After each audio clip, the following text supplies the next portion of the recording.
Do it anyway, not tomorrow, not when you feel inspired, not when the mood is sweet. Do it now, while you do not feel like it, because the future you keeps a record, and he is either grateful for your discipline or disgusted by your excuses. Most men think their feelings are truth. They are not. Feelings are weather. They change without permission. If you obey them, your life becomes a climate you cannot control. Bright one day, dark the next, and always unpredictable. You have already paid dearly for that kind of living. You have started plans with fire and abandoned them when the work turned quiet. You have made vows in the morning and broken them by evening. You have called it being human, but your results call it something else. The man you could have been is not lost in one disaster. He is lost in 1,000 small betrayals. Those moments you knew what to do and you did not do it because comfort spoke louder than purpose. Now listen to me. There is a plan you know you should follow. It may be your work, your body, your craft, your study, your financial order, your discipline of thought. You do not lack knowledge of what must be done. You lack obedience. And obedience is the difference between the man who rises and the man who remains a promise.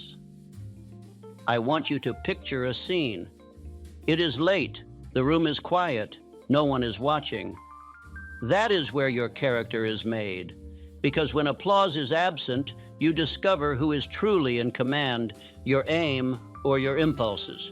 The world celebrates the visible victories, but the real victory happens in secret. The decision to keep the appointment with your future when no one will clap for you.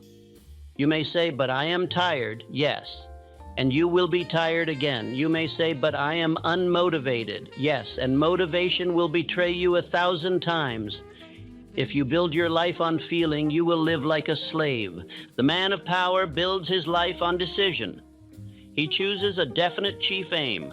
He organizes a plan, and then he trains his mind to follow it as a soldier follows orders. Without debate, without negotiation, without excuses.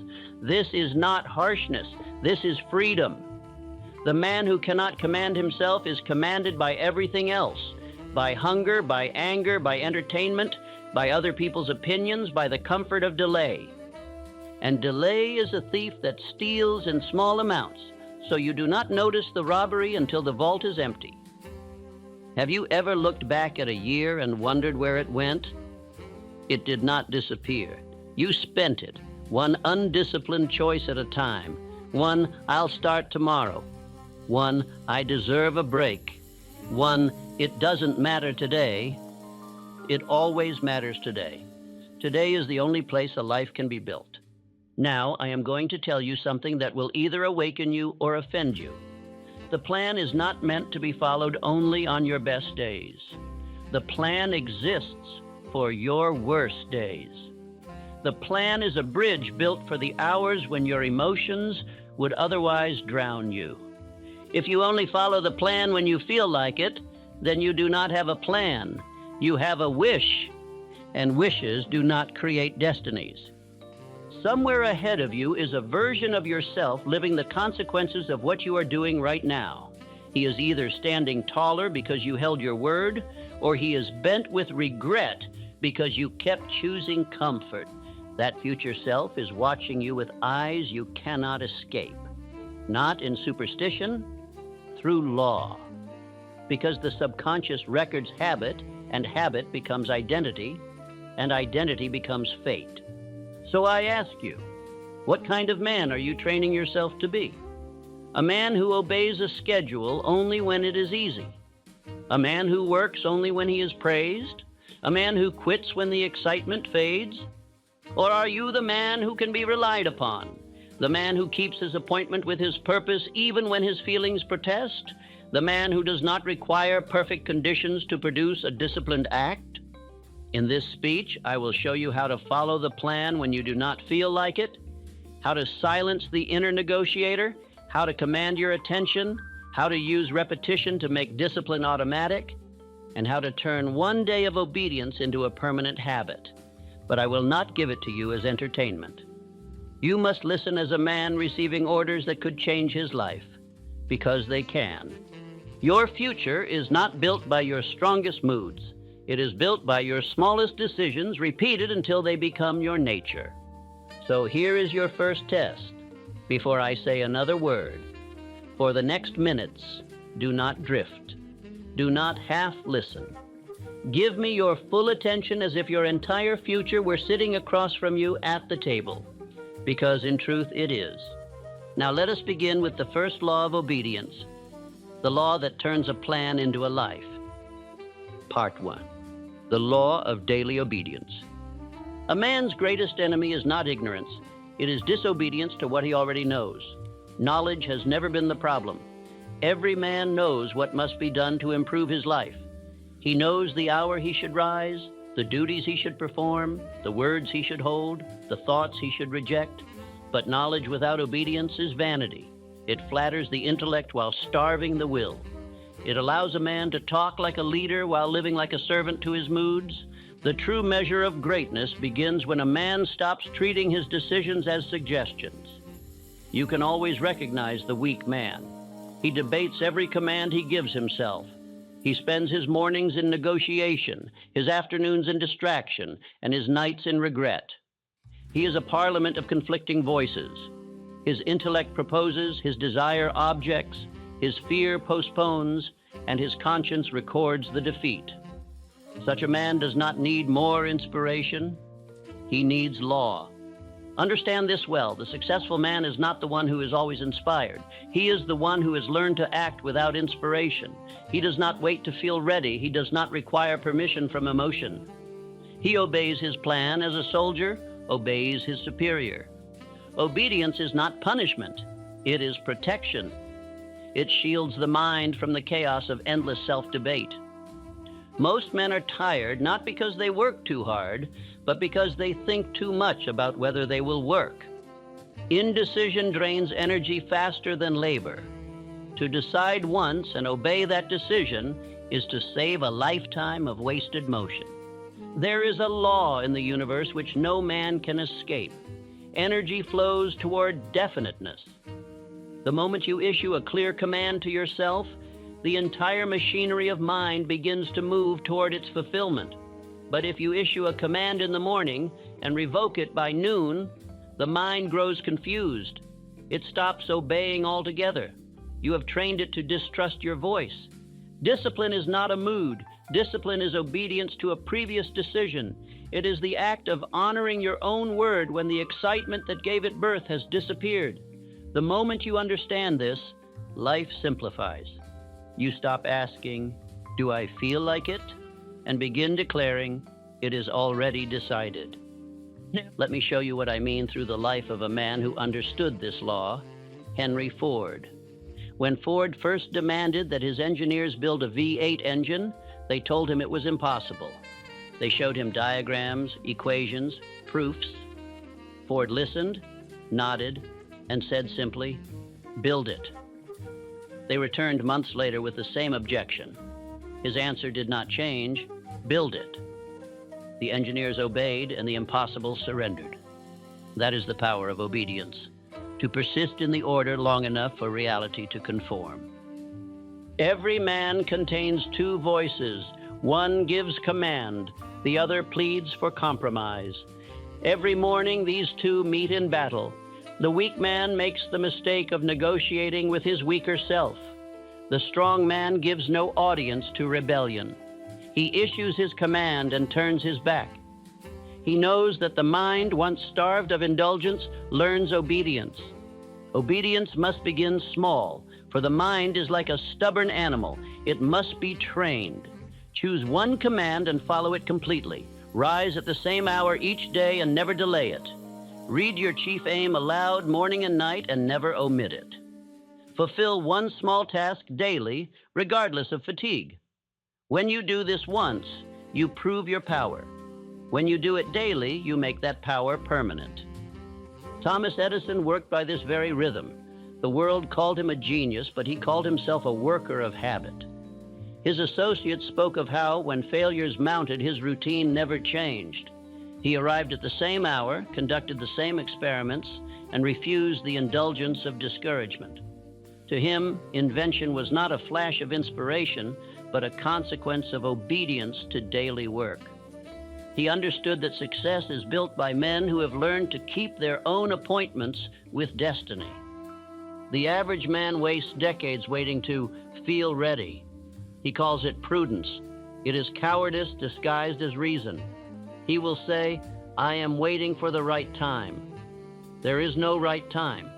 The time becomes right the moment obedience begins. You can spend 30 years waiting for readiness and find you have prepared for nothing. Every time you delay what you have already decided, you weaken the bridge between thought and action. You teach your mind that your words are untrustworthy. The next time you make a vow, your subconscious will remember your record and reply, "We have heard this before." Confidence cannot survive in such a mind. Confidence grows only in those who obey themselves. Feelings are weather. Law is climate. The man who lives by law endures storms without altering course. He knows that rain does not change the mountain, nor boredom the plan. Emotion is a visitor. Obedience is a citizen. Emotion knocks and shouts. Obedience continues working. The drifter lets weather decide his day. The disciplined man lives by climate, a steady atmosphere of purpose that does not depend on sunlight. The man of law becomes serene because he no longer fears his own inconsistency. He has placed himself under rule. He no longer wastes energy persuading himself to do what must be done. His decisions are his orders. His word is command. His obedience is freedom. Freedom, this is the paradox that escapes the undisciplined. They think obedience is bondage, but the reverse is true. The man who obeys his own plan is free from the tyranny of impulse, mood, and excuse. The man who refuses obedience is enslaved to every fleeting appetite. Consider the musician. To the novice, scales and repetition feel like imprisonment, but to the master, they are liberty. Through obedience to order, he achieves expression. So it is with the disciplined man. His routine is his liberation. Within it, he moves without resistance. There is a secret known only to those who have learned obedience. Each act of obedience multiplies strength. When you follow through once, you gain energy to follow through again. Action feeds power as surely as hesitation feeds weakness. The law of the mind is this: that which is repeated expands, whether it be delay or decisiveness. Every day you disobey your own plan, you create an internal court where your conscience prosecutes you. You may silence it temporarily with distraction, but the verdict remains: guilty of neglect. The only cure is restitution, action. When a man learns to obey himself once, he no longer needs to force himself. Force is only necessary when command is uncertain. Once obedience becomes habit, it becomes nature. You no longer try to be disciplined, you simply act according to who you are. Listen carefully now. I am not telling you to destroy emotion. Emotion is a fine servant, but a ruinous master. It can inspire, but it cannot lead. The plan must lead. You must establish one ruling principle in your mind: that your feelings will never outrank your decision. When I worked with Andrew Carnegie, I observed that his calmness was his power. He was never hurried, never flustered, never reactive. His secret was simple. His decisions were final. He did not revisit them every morning. He gave his command once and obeyed it until results appeared. That is why his energy never fractured, why his empire grew where others collapsed. Obedience gives life shape. Without it, days dissolve into shapeless wishes. The man who obeys his plan knows where to direct his strength. The man who does not spends his years repairing the damage of his own inconsistency. You must stop thinking of obedience as limitation. Obedience is the sculptor that chisels chaos into form. A river without banks becomes a flood. A life without rule becomes waste. When you obey, you give your power direction. Let this be your creed. I do not wait for feeling. I do not wait for approval. I obey what I have decided. Each morning, Speak your chief aim aloud and command your mind to serve it. Each evening, ask yourself one question. Did I obey today? Nothing else matters, for every result in life grows from that answer. The man who obeys himself gains a rare kind of presence. People sense it before they see results. His eyes are steady. His speech carries weight. His movements lack hurry. He commands attention not because he seeks it, but because his mind and body have become one instrument. Do it once and do it always. Do not obey for a season and then grow lax. Consistency is built through continuity. The man who obeys his rule for 30 days gains a rhythm that 10 years of drifting could never buy. He feels a quiet joy, the joy of certainty. This law may appear simple. It is. That is why it is neglected. The drifter searches for something complex to justify his delay. He says, "It cannot be that simple." And so he continues in search of another system, another teacher, another feeling. But he does not need more instruction. He needs to obey. You will find that obedience does not remove difficulty. It removes confusion. The path may still be steep, but it will no longer divide. You will no longer waste half your climb debating whether to ascend. You will move steadily, and that steadiness will bring peace. Repeat these affirmations until they become instinct. My decisions are my orders. My word is command. Obedience is freedom. Say them when you feel strong, and say them when you feel weak. Say them when you succeed, and especially when you fail. For every repetition carves the truth deeper into the subconscious. Eventually, you will obey these words without effort, because they will have become your nature. Now you know the first great law of power, the law of daily obedience. He who learns to obey himself once, never again needs to force himself. For obedience is not an act, it is an identity. The man who obeys has already conquered himself, and the man who conquers himself can no longer be conquered by the world. Part 2, the economy of energy. Every man wakes each morning with a limited sum of strength, physical, mental, and spiritual. Some spend it recklessly before breakfast.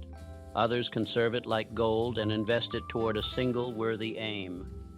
This is the secret that divides the strong from the weak. Not how much energy a man possesses, but how he spends it. Success is not the reward of endless motion, but of disciplined direction. The average man does not fail because he lacks energy. He fails because he leaks it. His attention is scattered, his emotions fluctuate, and his mind runs from task to task without completing one. He calls himself busy, but business is often the most respectable form of waste. A man's real wealth is not the hours he works, but the hours that work for him. There is a law that governs all power, physical and unseen. What is concentrated grows. What is divided dies. The same electricity that lights a city can be made to kill a man when condensed to a single point. So it is with the mind. Concentration converts weakness into force. Yet most men live in dispersion, thinking of one thing while doing another, talking of progress while drifting backward. Discipline is the art of conserving power. It is the refusal to waste willpower on useless debate. Each moment of indecision bleeds vitality. Every unguarded emotion drains strength. That is why the disciplined man appears calm while others burn out. He does not waste fuel on reaction. He spends it on creation. Emotional decision-making is the most expensive luxury on earth. It spends the will as a gambler spends coin, on impulse. Feelings are fickle creditors. They lend you energy for the moment, but demand payment in exhaustion. The disciplined man knows better. He treats emotion as a spark to be contained, not as a fire to follow. Let me give you an image. Picture two men in a forge. Both have iron to shape. The first swings his hammer in wild rhythm, chasing sparks. His blows are loud but uneven. He tires quickly, and the metal remains stubborn. The second man lifts his hammer slowly, brings it down in perfect timing, again and again, until the iron yields to precision. The first man burns with motion. The second builds with method. The world calls the first passionate and the second boring. But when the smoke clears, only one holds a finished blade. So it is in life. The emotional worker begins many things with enthusiasm and completes none. The disciplined worker begins quietly, endures the dull repetition, and emerges with mastery. That which appears slow is often the fastest path of all because it wastes nothing. This is the law of the straight line. Every man is surrounded by distractions begging him to bend, to pause, to question his direction. Each detour steals time and vitality. But the man who moves in a straight line from decision to action accumulates a strange power. He becomes unstoppable not through speed, but through continuity. The shortest path between a dream and its fulfillment is obedience to a single command followed directly. Andrew Carnegie lived by this law. In the height of his empire, when hundreds of voices sought his attention, he asked himself only one question: will this advance the steel business? If yes, he acted at once. If not, he discarded it without regret. That single question saved him years of confusion. Simplicity of decision is economy of energy. You must understand, overthinking is the thief of strength. It disguises itself as intelligence, but it is cowardice clothed in reason. Each time you ponder instead of perform, you divide your force. Thinking has its place in planning, but once the plan is made, thought must serve action. There comes a time when reflection becomes resistance. Energy lost to hesitation cannot be recovered. There are no refunds for the hours spent in worry. The mind, like a muscle, tires from tension. You can exhaust yourself doing nothing. How many men have gone to bed weary from a day spent in mental debate?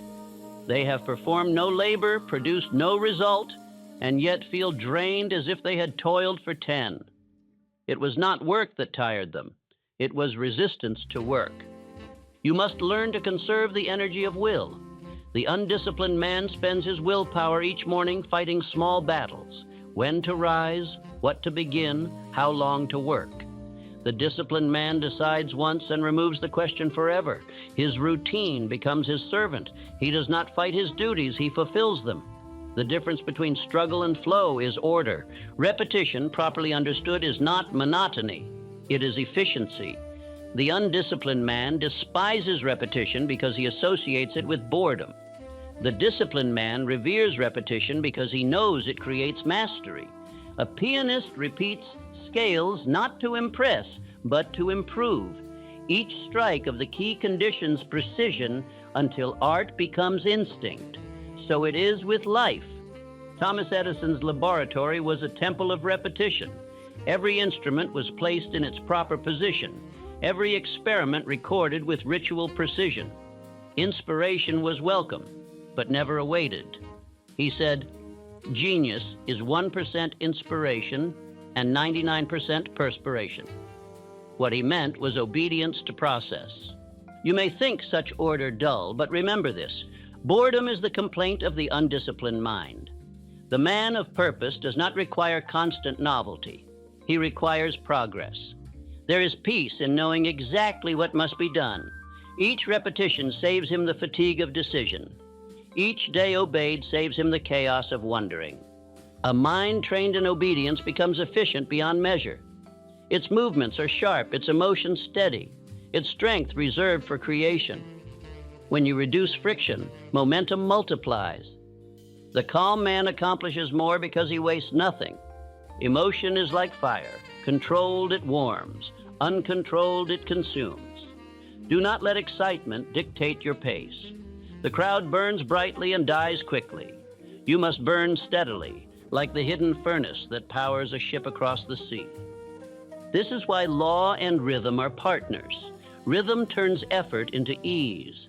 Once habit takes over, obedience feels like music. There is beauty in a well-ordered day.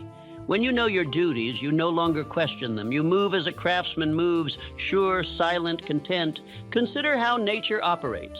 The sun rises and sets without complaint. The tides obey their rhythm. The seasons arrive without debate. Creation itself runs by order.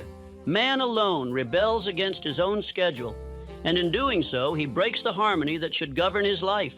Repeat these affirmations until your mind bows to their truth. I do not argue with my duties. My order saves my strength. Energy obeys direction. Each statement is a command to the subconscious, a reminder that strength increases when scattered impulses are gathered under one will. Once, a student of mine asked, "How do I stop wasting energy on what does not matter?" I answered, "Decide once what matters, and let that decision stand as law." A man without a hierarchy of values cannot concentrate. He chases every desire like a child chasing butterflies. The mature mind selects one aim and sacrifices all else to it. When your plan is definite, fatigue becomes rare.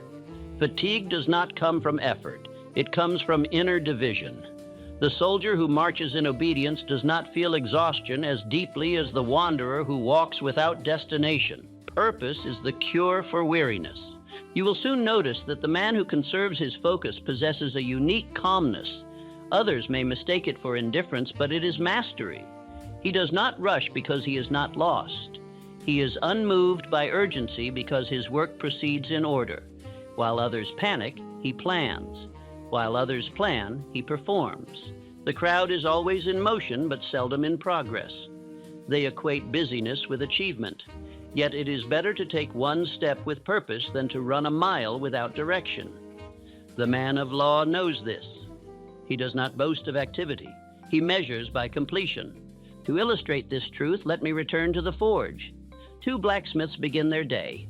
The first swings madly, sparks flying. His noise fills the workshop, but his metal remains cold. The second repeats one measured blow after another. His rhythm never changes. The first grows weary and angry. The second grows stronger with each strike. At day's end, the second holds a finished sword. The first holds exhaustion. In time, you will discover that efficiency breeds serenity. When your mind ceases to scatter, peace descends. Anxiety fades because there is nothing left to debate. You have surrendered argument for order. This is why the disciplined man sleeps deeply. His day ends in clarity. Let this truth enter your spirit. The mind cannot serve two masters. It must either obey law or follow impulse. To try both is to tear yourself in two. Choose once and live by it. Obedience will feel hard at first, but soon it will feel natural. You must stop worshiping inspiration. Inspiration is a kind visitor, but a poor companion. It arrives uninvited and leaves without warning. Build your days so that they do not depend upon its arrival. The man who works only when inspired will remain a novice forever. The man who works through routine will find that inspiration begins to visit him more often, for inspiration respects consistency. The disciplined man uses structure not to confine himself, but to channel his force. His schedule is his fortress. His order is his weapon. His predictability is his secret strength. Others think him dull because they cannot imagine living without chaos. But chaos is the diet of the weak. It is better to do one thing daily than 10 things occasionally. Frequency beats intensity. The world celebrates the sprinter. Life rewards the marathoner. The long race belongs to those who conserve their strength. Energy, when rightly directed, turns ordinary effort into power. The secret is not to do more, but to waste less. Each moment of hesitation, each indulgence in distraction is theft from your own potential. Guard your focus as you would guard your fortune. When your mind begins to tire, remind yourself, the cure for fatigue is not idleness, it is alignment. Rest restores only the body, clarity restores the spirit. Review your plan, reaffirm your purpose, and fatigue will fall away. I tell you this truth with certainty. He who learns to focus 1 hour gains the force of 10. This is not poetry, it is arithmetic. A man who wastes 9/10 of his energy on confusion and distraction will accomplish 1/10 of his potential. But a man who channels every thought into his chief aim becomes unstoppable. And now, my friend, you must practice this law. Decide once and act directly. Think less about how you feel and more about where you are going. Guard your mornings from interference, your mind from gossip, your time from triviality. Let every decision lead straight to your aim. This is the second great law of power, the economy of energy. The disciplined mind spends strength like gold and wastes none. The man who masters this law no longer fears fatigue, for his strength is multiplied by order. His progress is quiet but relentless. He becomes what all men envy, but few understand. A man who wastes nothing and therefore in time gains everything. Part 3, the identity of the builder. A man is never truly inconsistent because he lacks willpower. He is inconsistent because he still believes he is the same man he was yesterday. He tries to build new results upon an old identity, and the foundation cracks. No amount of motivation can sustain a man who still thinks like a drifter. You can change your habits only when you change the image from which they flow. You do not rise to the level of your wishes. You sink to the level of your habits. A man's true faith is not written in his prayers or promises, but in his patterns. What he repeats, he becomes. You can know a man's entire destiny by observing what he does daily without being told. It is not what you dream of doing that defines you. It is what you cannot stop doing. The subconscious mind is the keeper of identity. It does not care about your hopes or feelings. It obeys repetition. Whatever you feed it daily, it accepts as law. It makes no moral judgment between noble and worthless commands. Tell it you are weak, and it will prove you right. Tell it you are powerful, and it will align every cell in your being toward that truth. Every act of obedience to your plan is more than progress. It is proof. Each time you follow through when no one sees, you add a brick to the structure of your new identity. The world may not yet recognize it, but the subconscious records every brick. Slowly, silently, it begins to accept a new order of truth. I am a man who finishes what he begins. Once that truth is written into the subconscious, behavior follows automatically. You will no longer need to force discipline. You will express it as naturally as breath. Discipline will cease to be an act. It will become an instinct. Charles M. Schwab understood this. When Andrew Carnegie discovered him, Schwab was not the most brilliant engineer or the most educated man in his company, but he was the most dependable. If he said a task would be done, it was done. No excuses, no reminders, no explanation. That reputation of reliability made him indispensable. Carnegie said, "I would rather have one man I can rely upon than 10 who promise the world." Schwab's discipline created identity, and that identity created destiny. Now, look closely at your own record. How many small promises have you broken to yourself this month? How many times did you say you would rise early, read, study, work, or persist, and then delayed? Each broken promise is not merely lost time, it is a blow to identity.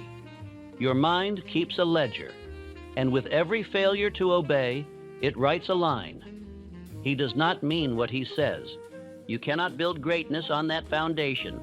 To rebuild it, you must collect evidence of reliability, daily, deliberately, and relentlessly.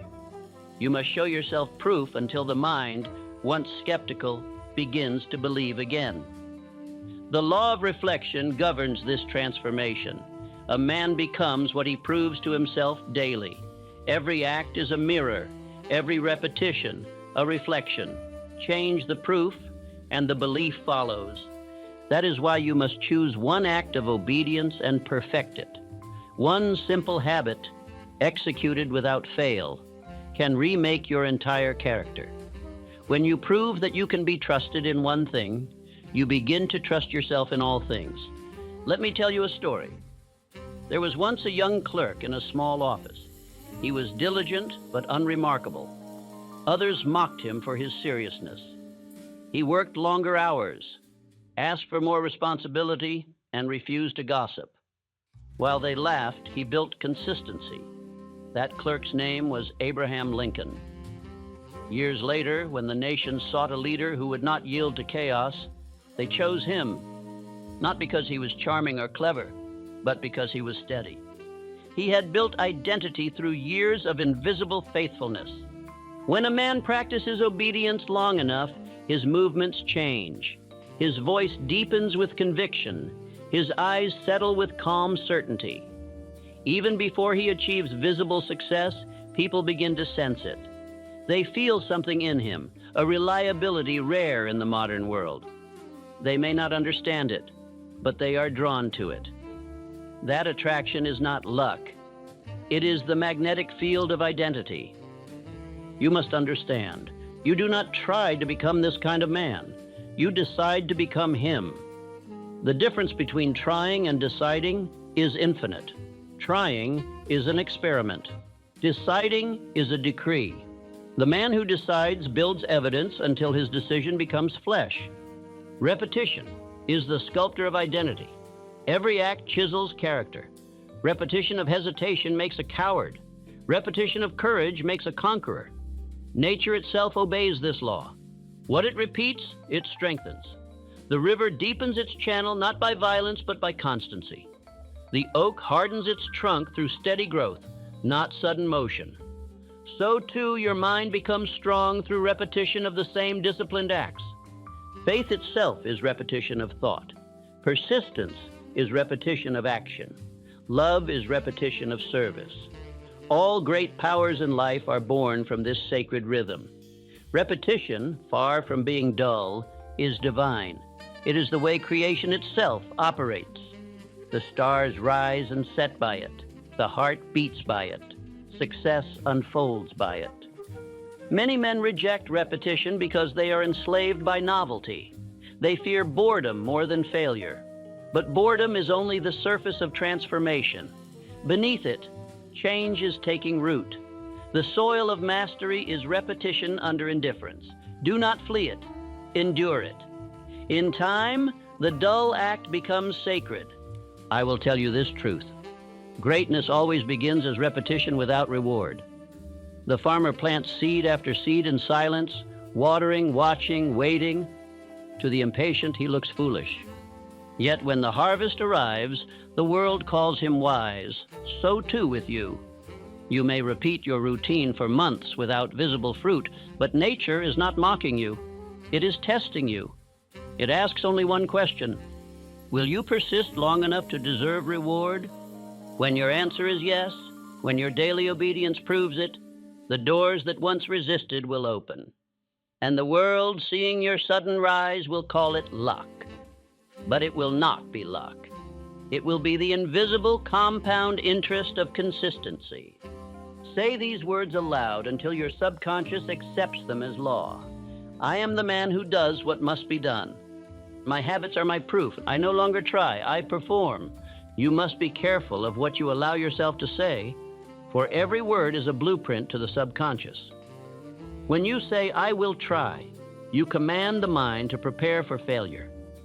When you say, I must, you awaken resistance. But when you say, I am, you summon identity, and identity has no debate.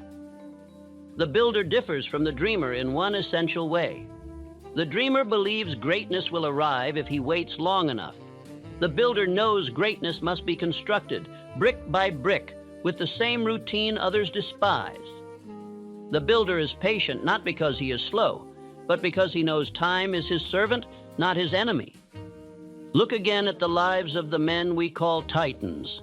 Henry Ford, Thomas Edison, Andrew Carnegie, none of them were the most gifted in their youth. What distinguished them was not intelligence, but faithfulness. Each followed a rhythm so exacting that others called them obsessed. But that obsession was not madness. It was loyalty to a vision. The world mistook it for monotony because the world does not understand that freedom is born from rule. Edison tested thousands of materials before finding the filament for his electric light. Thousands of failures, each one a step of repetition.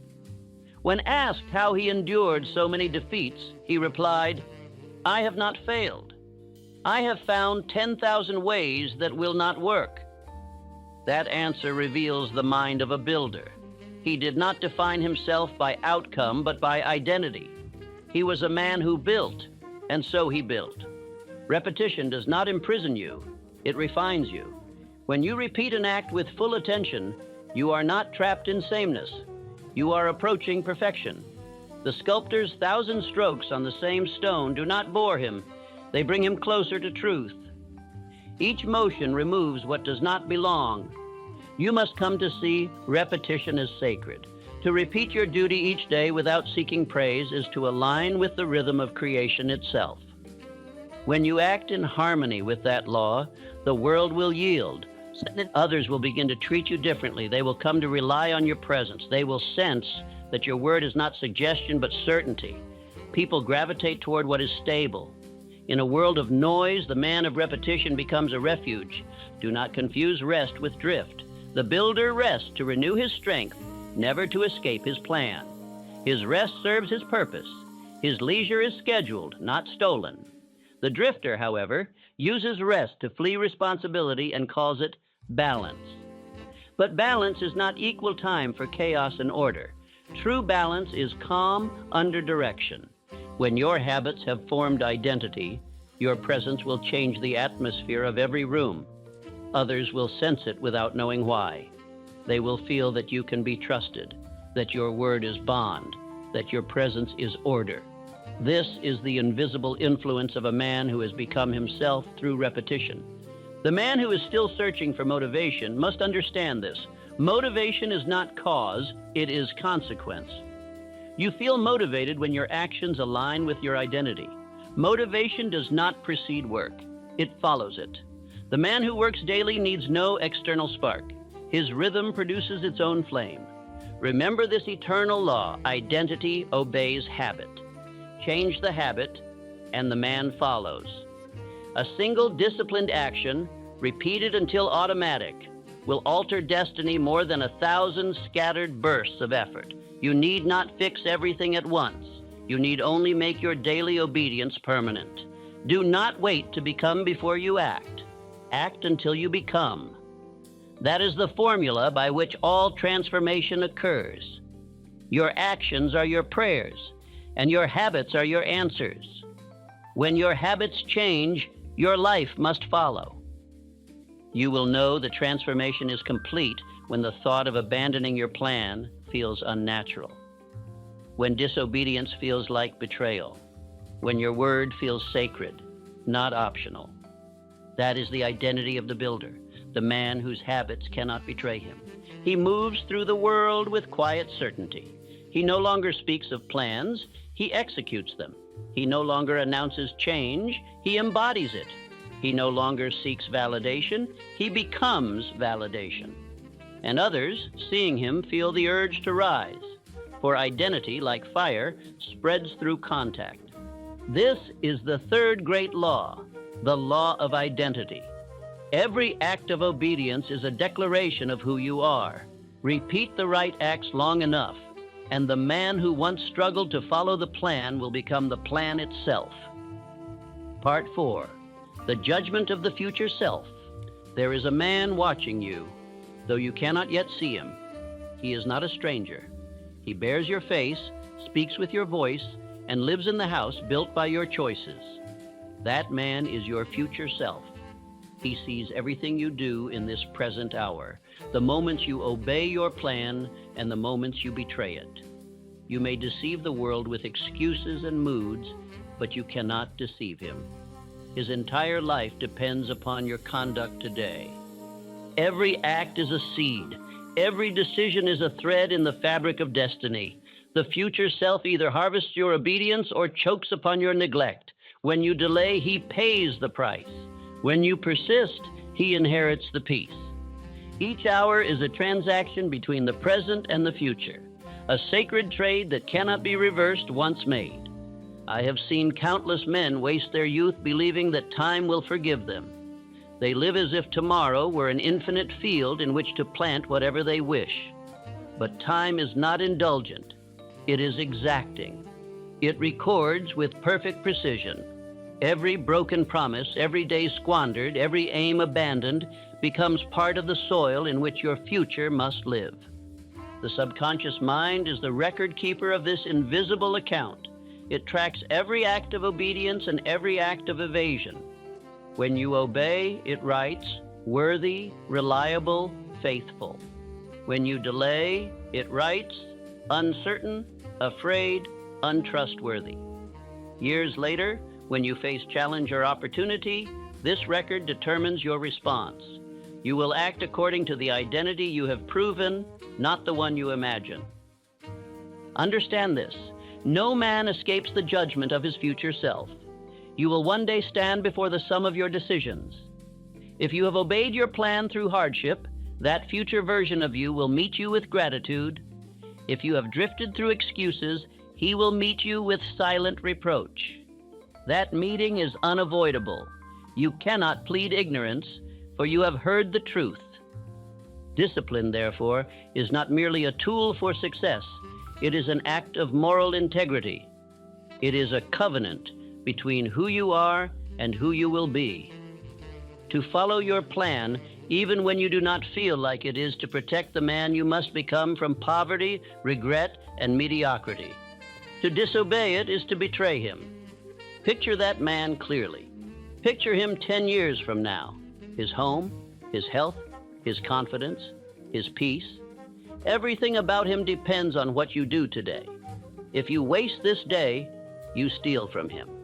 If you persevere, you provide for him. Your future self is not an abstraction. He is your descendant. What kind of ancestor will you be? All habits are seeds planted in the soil of time. You will either reap a harvest or pull weeds. The man who lives by impulse plants chaos and calls it freedom. The man who lives by law plants order and calls it peace. The soil does not argue. It gives back exactly what is sown. Do not deceive yourself with talk of fate. Fate is the accumulated result of small daily obedience or small daily neglect. The universe rewards definiteness of action, not clever words. The future is built by law, not chance. There are two kinds of men, those who live for mood and those who live for legacy. The first wake each day asking, what do I feel like doing? The second wake asking, what must I do to honor the future?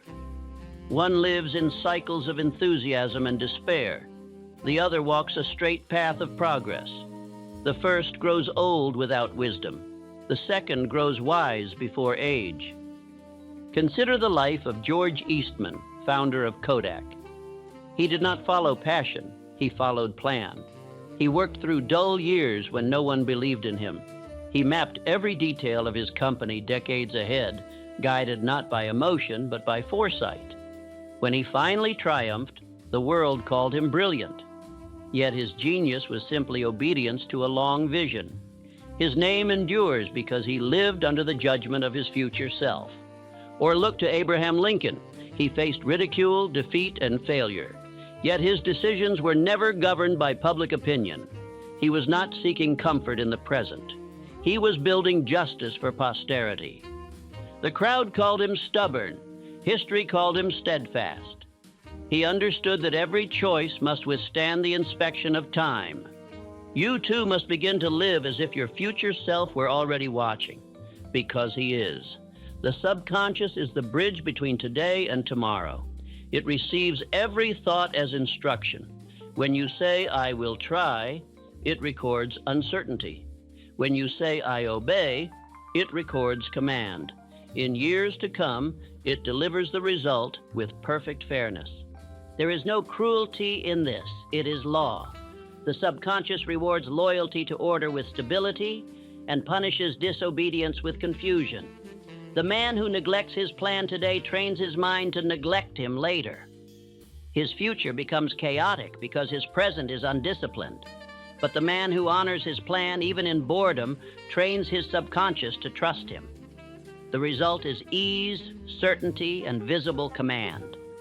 When you rise to your duty, though you feel nothing, you are writing a love letter to your future self. When you surrender to mood, you are leaving him to starve. Love of self is not indulgence. It is protection of destiny. The highest form of love is to safeguard the man you will become from the weakness of who you are now. Repeat these affirmations until they are carved into your spirit. My actions are my inheritance. The man I will be watches the man I am. I act today with reverence for tomorrow. Say them aloud when you rise and before you sleep.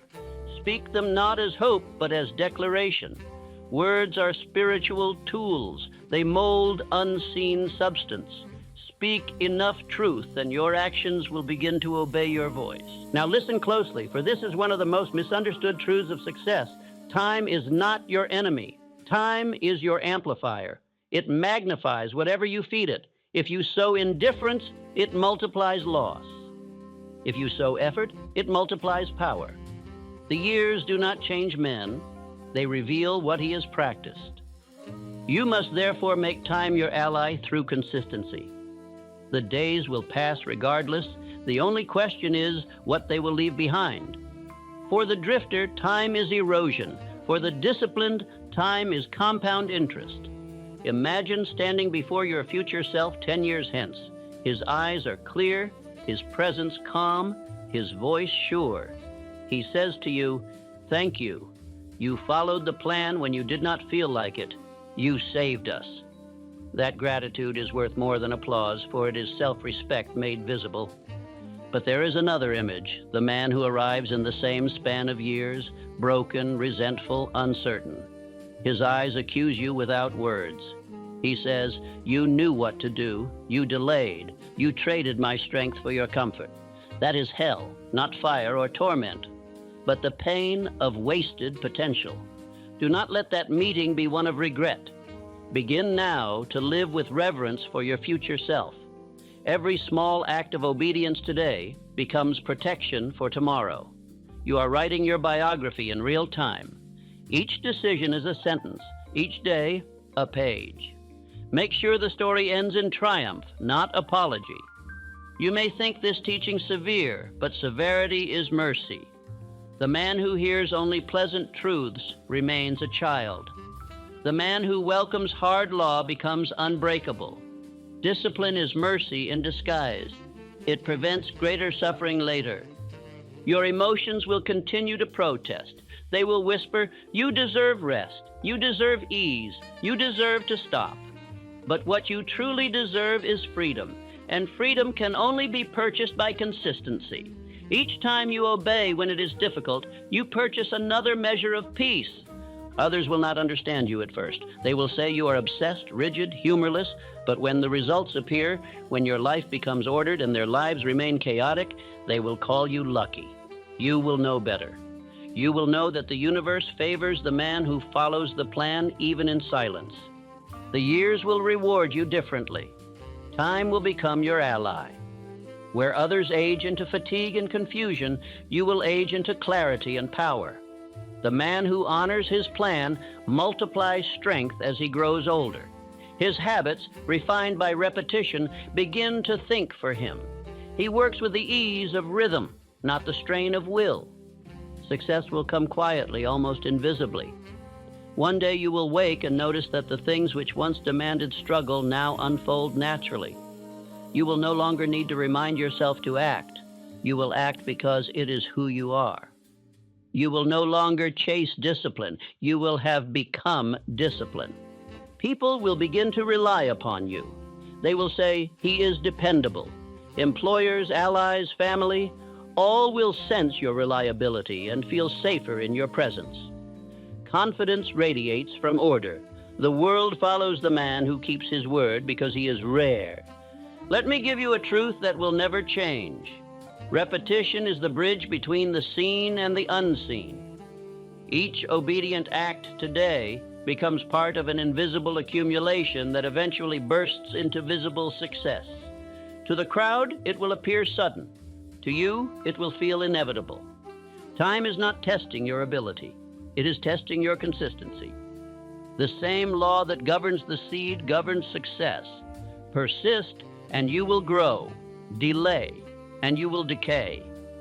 There are no miracles for the inconsistent. Every man wants a better future, but few are willing to build it one disciplined day at a time. They want transformation without repetition, reward without sacrifice, harvest without sowing. But life does not bend to convenience. It obeys law. Do not fear the quiet years of repetition. They are your investment in permanence. The crowd seeks constant stimulation.